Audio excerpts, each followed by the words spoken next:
Love it. Here we are. Day 2. If you're here live, be sure to hop in the comments. Say hello. I love seeing you guys here. So happy that you are, that you're taking this time for yourself. Hi, Christine. It's so good to see you. I am recording this so that if you've signed up for the event, you have access to the replay, which already day 1's replay is on the archive. So if you are watching this here in the group and you're like, what are you talking about? I want to make sure you know that if you miss any of the days, if you miss any of the information, if you've signed up with an email, the link is in the description. I'll even pop it right here for you in the comments. If you still want to sign up, let me grab that link for you. You want to join, let me pop that in there. You still can any of the days. This is even the link that if you want to share it with anybody, you absolutely can use the same link for them. Today, tomorrow, you can share that with them. So just like yesterday, while women are hopping on, I just want to do a little housekeeping. If you signed up and you did not receive an email, just email support@healthcoachforlife.com. Make sure that gets all squared away. And remember, all the daily emails, every video replay, any attachments that I have for you are available on the archive, and it's linked in every single email. So if you're like, oh, I had to leave early or I didn't get to catch that one, it's right there linked in every single one. If you come on here and you're watching live, if you're in the group but you didn't join and you want all those extras, all you have to do is join at healthcoachforlife.com/emotional eating event.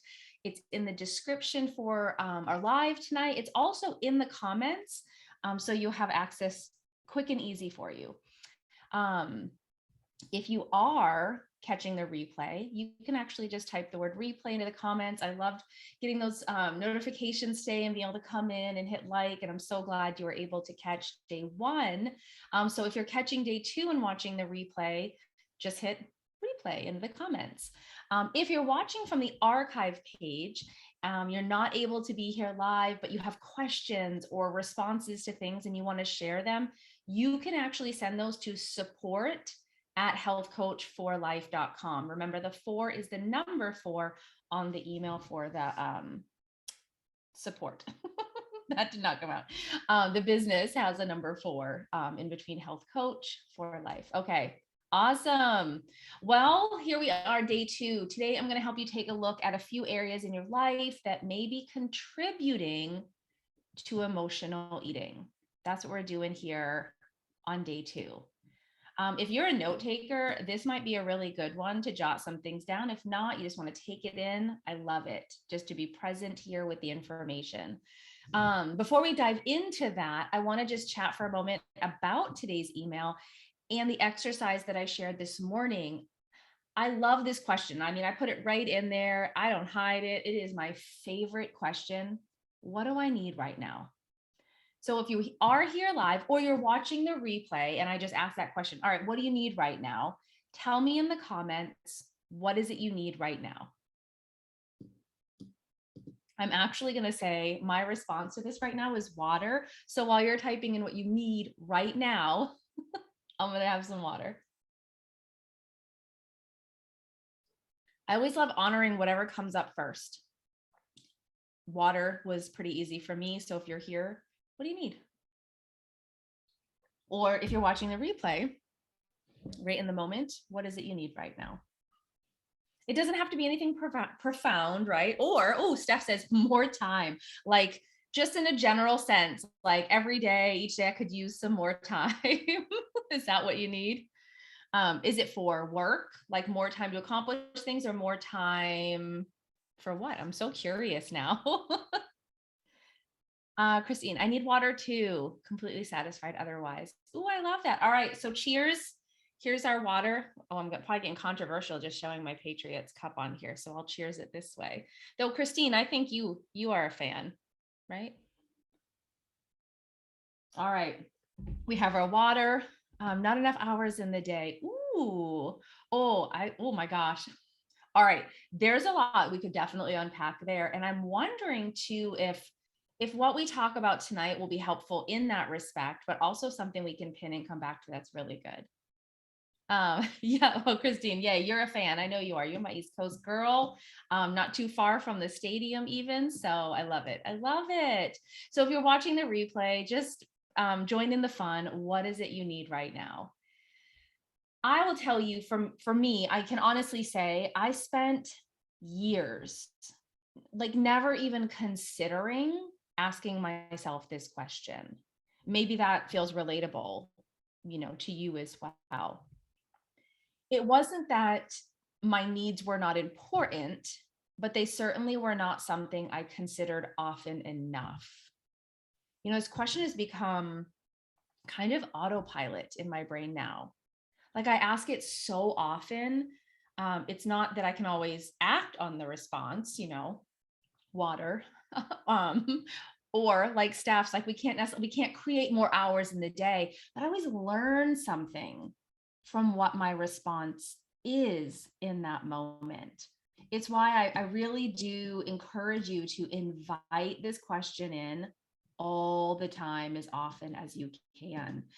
Or if you're just kind of stuck, I love asking this question. Okay.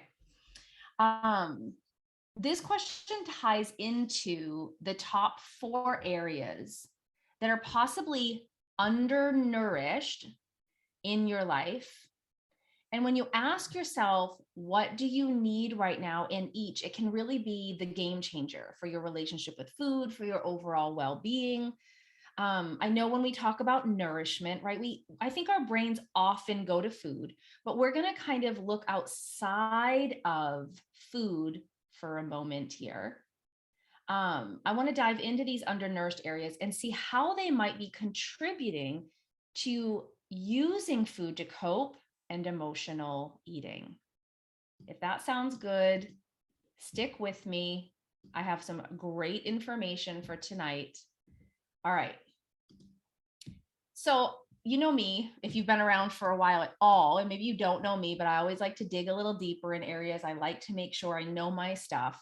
So I was looking up within these areas, and the National Sleep Foundation, they National Sleep Foundation, they do research. How do I get in on sleep research? Does anyone else want to sign up for sleep research? If it means we get to sleep more, maybe. Okay. But anyway, the National Sleep Foundation, their research has shown that for an adult, 7 to 9 hours of sleep is optimal. So if you're not consistently getting enough sleep, you probably notice you have lower energy. Maybe you feel lethargic. You might even feel some other emotions if you haven't gotten enough sleep. I know I was feeling that way today. On a personal note, we got this new dog. It was an unexpected thing. I wish I could share her, but she's bonkers right now. So you have to find her on my Instagram here and there. But woke up at 4:30 this morning and I just did not get enough sleep. So my energy levels did not feel my normal today. So most people try to correct their lack of energy, being sleep deprived, with eating more. Now, digested food does release physical energy, right? So food is calories transfers into energy, right, in our body. That's just how it works. So digested food does release physical energy to keep your body functioning, but it cannot compensate for lack of sleep. So I've had a lot of clients who will turn to food and maybe label it boredom eating just to be able to stay awake longer. Usually because they haven't addressed the second area that can be undernourished, which is life balance, which we'll get to.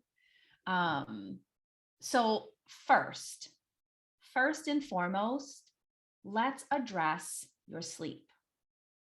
So, what are some things you can do to increase the hours and the quality of your sleep each night? I'm going to give you some here. Steph says, oh, she's so cute. It is a she, and her name is Maisel. And I think she's somewhere between 1 and 1.5. And so it's definitely more puppy, but yeah, she's adorable. All right, so let's talk about how to increase the hours and quality of your sleep. If you're just hopping on too, I just want to make sure you feel free that you can come say hi in the comments and let me know you're here too. I love that. Christine says, don't eat before bed. Well, that's actually no research that says it necessarily has a negative impact on your sleep. That's actually something, we talk about a lot from even diet culture, right? That, well, don't eat before bed. And we get in that mindset too. And you're not saying this at all, Christine, about, don't eat because you're going to gain weight. It's probably because of digestion, right? And there's actually different people experience digestion in that respect. Some people can go to bed, within that 30 minutes or even, an hour after eating. Some people need a lot longer. So it's definitely something to pay attention to and notice. Steph says, stay off electronics. Do as I say, not as I do. Are you calling yourself out there? I don't know what's happening, but the first thing I have in my notes is turn off electronic devices earlier. This can be a huge help. And I'm very realistic. I mean, my entire business is run online. Steph says, I'm constantly on my phone before bed. I feel like it's my only me time. I actually think that's so relatable. I'm interacting with women with it, whether it's in our group or on Instagram, and I'm doing a little TikTok. Steph, you probably have seen me on there a little bit. I'm basically taking Instagram and throwing it on there, but I'm interacting all the time. And, when I'm taking notes, I'm on my computer, I'm doing so much during the day. But what I suggest is start with 15 minutes, bump it up to 20 after a few days, bump it up to 30. I mean, an hour, oh my goodness, that would be great, but you might need to just work your way there. I had a client share with me one time about electronics that she said, I feel like if I don't have it on, then I'm missing something. So even evaluate what's coming up for you. Like, do you need to be on there? And if it's me time you're seeking, which we might address in here, is there another way to find that me time? I also have, I didn't even put this in my notes, but I should have mentioned it. At the end of the day, I have my blue light blockers. I mean, these ones are super cute. This is actually a local company. I love them. I have a discount code for these ones that I can share. If anyone's interested, I can put that in the group. They have unisex. They have very feminine ones. They have kid ones for blue light blocking. Like if we're going to be on later, and they actually suggest you don't need to wear them all day long, but I'd say after dinner, if you're on any electronics at all, great to have a pair of those. Christine says caffeine after 3 or 4, maybe. Okay, that Christine, you bring up awesome points. I love this. I cannot have actually caffeine past 2 o'clock. I will be up all night if I go past 2 o'clock. My husband could literally probably have it right before bed. Has no effect on him at all. Isn't that crazy? And I would say in a general sense, we don't want to have caffeine. I was just reading some research about how caffeine actually stays processing in your body for it was like 10 or 12 hours later. So that's a long time, right? For it to be processing, for it to be in your body. So to keep that in mind that, yeah, if that's not, if that's something that's keeping you up, notice where's your cutoff point. For me, it's 2 o'clock. Man, I have crossed that line and paid for it. Steph says, I love you on TikTok. Oh, I love you on TikTok. It's such a time suck for me though. So I'm really mindful of how long I'm on there. I'm using my phone to read a book. Yeah, I understand. So I would suggest if you don't have blue light blockers, those could be good.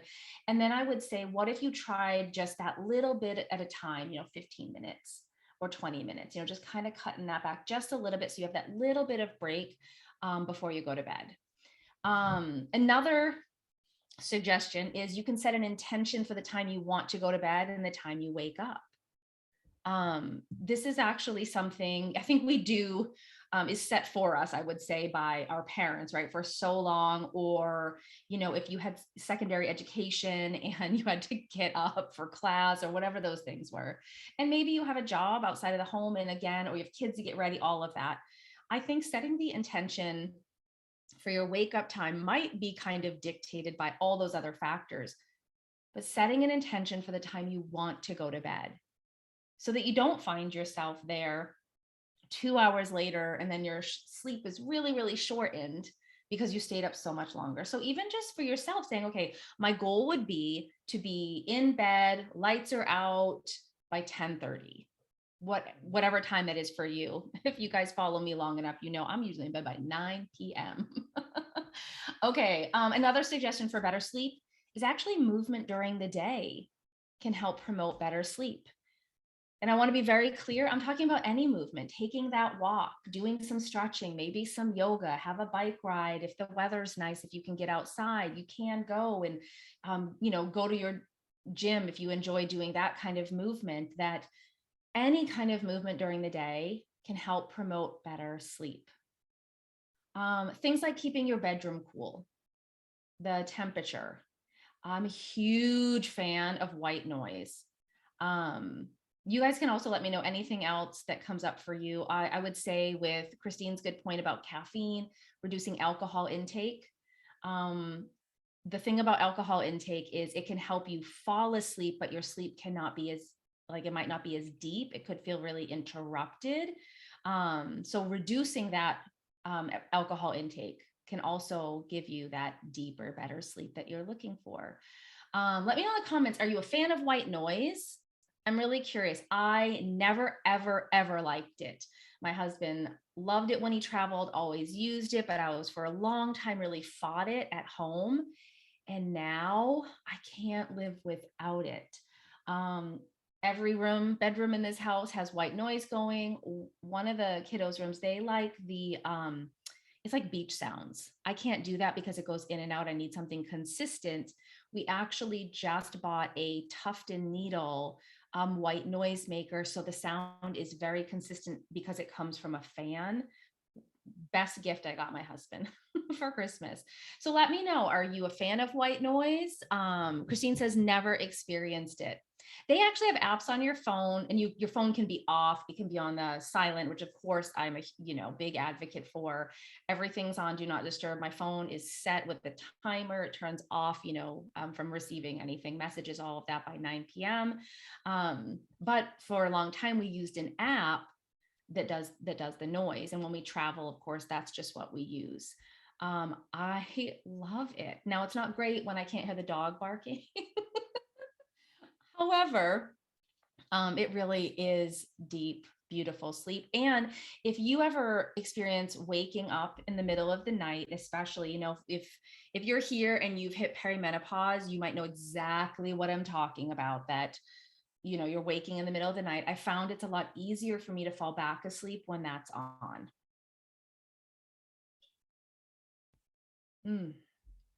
All right.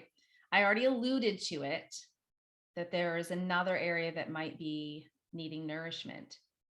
So you might need to address life balance if the reason you're staying up is feeling like it's the only time you have for yourself. Told you, Steph, I was totally going to hit on this tonight. Christine says, I will try it. Curious now. Oh my gosh, Christine, you'll have to let me know because I'm such a fan. Such a fan of white noise now. I always say, sleep like you're in a cave. Okay. Sometimes, maybe all the time, we try to keep all the balls in the air. Maybe it's because we don't say no to things, or maybe it's because we haven't really prioritized what's most important each day. Remember how we started all of this with asking the question, what do I need right now? This actually can help you start to feel a little bit more balanced when there's a lot going on. So, when you even start your day, what is it I need right now? Like, what's my top priority? I haven't shared a lot about this. I'm just going to give a quick plug for the morning motivation journal here that I sell. And the reason I'm going to give that plug is I'm not going to show you my entries, is because I actually um, address this in here. It's priorities for the day, and it's only 4. I would always tell my clients that, we want to do all these things, right? We want to accomplish all of this. But the reality is there's only so much we can do, right? There's only so much we can do in a given day, as Steph was saying. Like, it's like I need more hours in the day. So this is done all up here, where these are my priorities. I limit them to 4 for the entire day. The most important things. What is it I need to accomplish? Like, when I lay my head on my pillow, those 4 things being done, I feel like that's a home run for the day for me. Then anything else that's accomplished under that is like a bonus. Like, I feel like I'm a rock star, right? So I have these priorities. Anything else I do outside of those priorities is extra. It's bonus. It's the extra credit you get in school. Do you remember that feeling? Just getting that extra for your grade, right? Like, you're just like, I did even more than I expected to do today. So you can try that on of, I'm just going to set some specific priorities. What do I need right now for this day to feel like I accomplished everything?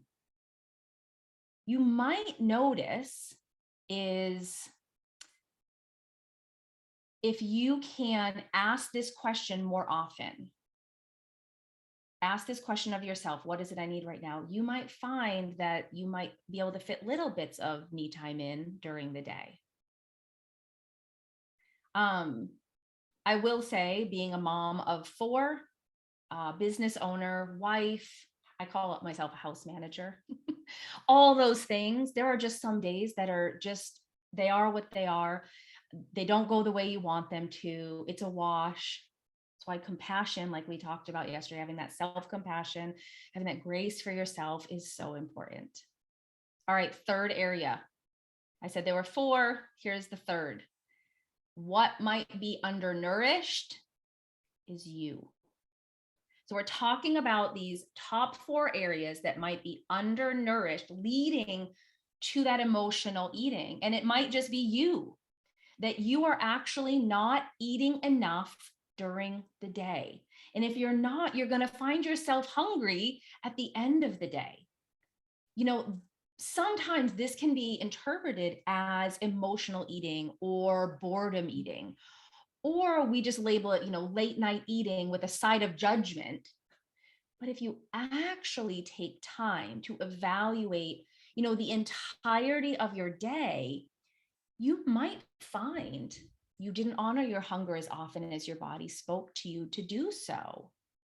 So this is another way you can really invite this questioning in, what do I need right now? Well, am I hungry? I always say, do a scan, check with yourself. Do I need anything mentally? Do I need food? Do I need, something for my soul, something for my heart? Do I need to move my body in some way? You can kind of look at it that way, but honoring your hunger throughout the day can really, really change the game for you. Because again, your body is going to make up for those calories. Your body needs a certain amount of food to survive, to live. And I'll say, this is kind of like a little bonus for you. If what you're eating during the day does not bring you satisfaction, if you're not like really enjoying or finding any pleasure in the food that you're eating, again, it's really going to have the same result at the end of the day. Your body is going to seek that pleasure. It's going to seek enjoyment. I had a client once, she was sharing with me where she was eating very I hate the word clean because it doesn't exist unless you wash your food. But, healthy foods, right? The labeling of foods. She really was working through that morality piece, and she was eating this way all day long and really trying to keep it tight. And she'd get to the end of the day, and it was like she could not contain herself with sweets and chocolate and everything else. She had no satisfaction. When we really got into it, there was really not a lot of pleasure. It was eat because I have to. I have to eat this way. I should be eating this way. And it led to that emotional eating, that late night of my body's going to make up for it. And now I need pleasure in food. So I want to bring up, that was like a little bonus for you. It wasn't even in my notes to share with you all tonight, but I want to address it while we're talking about food. Let's talk about it. All right, the last area that is often undernourished is addressing the stress in our life, whether it's at work, school, relationships, your health. I think so much about these last couple of years and how stress has had a serious impact on your eating and your health.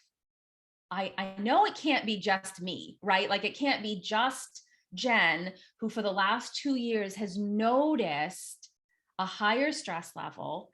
I was just sharing, I think it's tomorrow's podcast episode, episode 123, and talking about emotional triggers.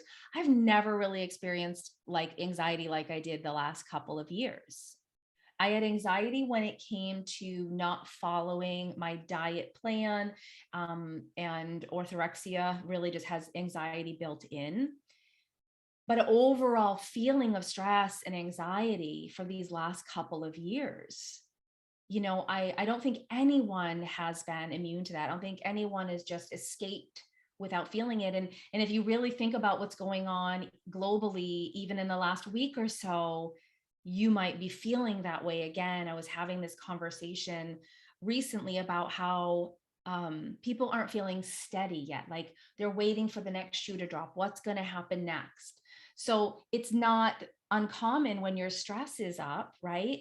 When your stress is unmanageable, you need food to cope. So let's talk about what stress reducing techniques or strategies do you have in your life right now?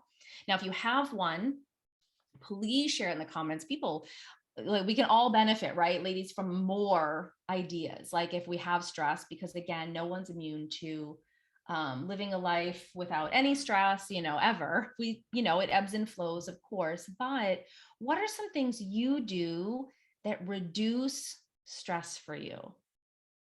Now, I tell you, while you're typing those in, I really do love a good massage.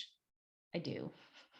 But that's not available to me every day, right? So I like to have those things in my mind of things that I can do on a bigger scale. Maybe it's, get a massage, maybe you like a facial, something like that.